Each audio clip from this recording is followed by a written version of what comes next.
How do I assess a mutual fund's performance during market downturns?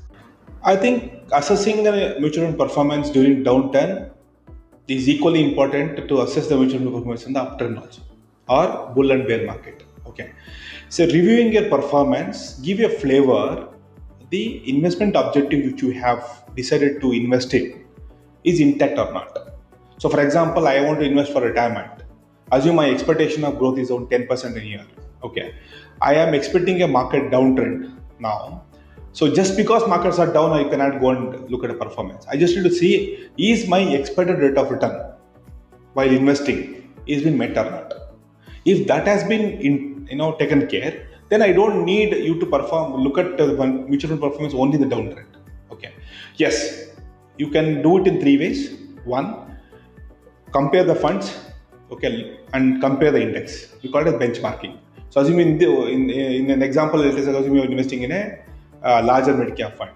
Take a Nifty 250 index performance, compare with your fund. So if the Nifty 50 to 50 index fund has fallen by 50%, take an example. If your fund has fallen by 49% also, you are outperforming. Other side also, assume if the Nifty 250 fund is giving you 200% return in 3 years time in absolute terms, and your fund has given 201% return, so still you are outperforming the index. Okay. So the alpha generation, the difference between a benchmark return and the fund performance, we call it as alpha, has to be there during all market seasons. So that's how the performance is gauged. One. Two, you can have a static parameter that I will not look at only absolute return.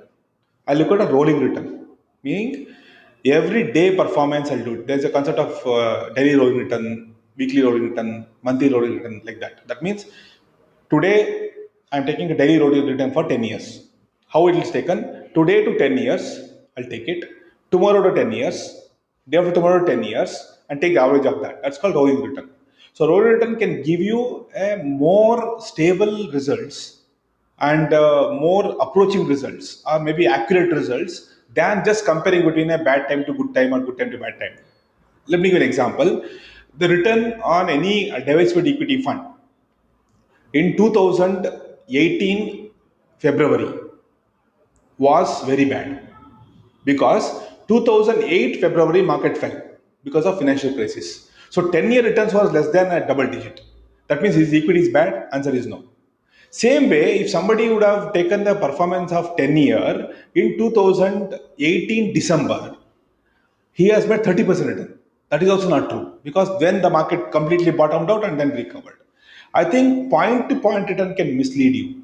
However, if you are really evaluating the performance of the fund, do it on a regular basis, not only in downtrend. Second, do a rolling return. So daily rolling return, this is available in the public platform. You can do a rolling return as a parameter. You'll be able to do it. So I think if you are a you do it yourself investor, then do the review with some frequency. If you have an advisor, I think he will take care or she will take care. Why to worry? So they will definitely, because wealth creation is not easy. Okay, because you have to do the assessment of the fund without emotions or emotion free. Okay, whenever you put your emotion, thinking about this fund is doing 5% lower than other fund, should I jump to that fund? Then gone. So there is a theory that not a single fund in last 20-25 years career of mine have seen same performance or number one in every year. So this year maybe ICICI next year, HDFC next year, SBI next year, Kotak Mahindra next year is Edelweiss, next is ITI, next year is PGIM, XYZ funds. So that means if you keep chasing the fund, that means you are going at the wrong place because this year best fund is always next year a bad fund. Or next year bad fund can be next year best fund. I think when evaluating performance, have a standardization on it and do it regularly. That's a simple way.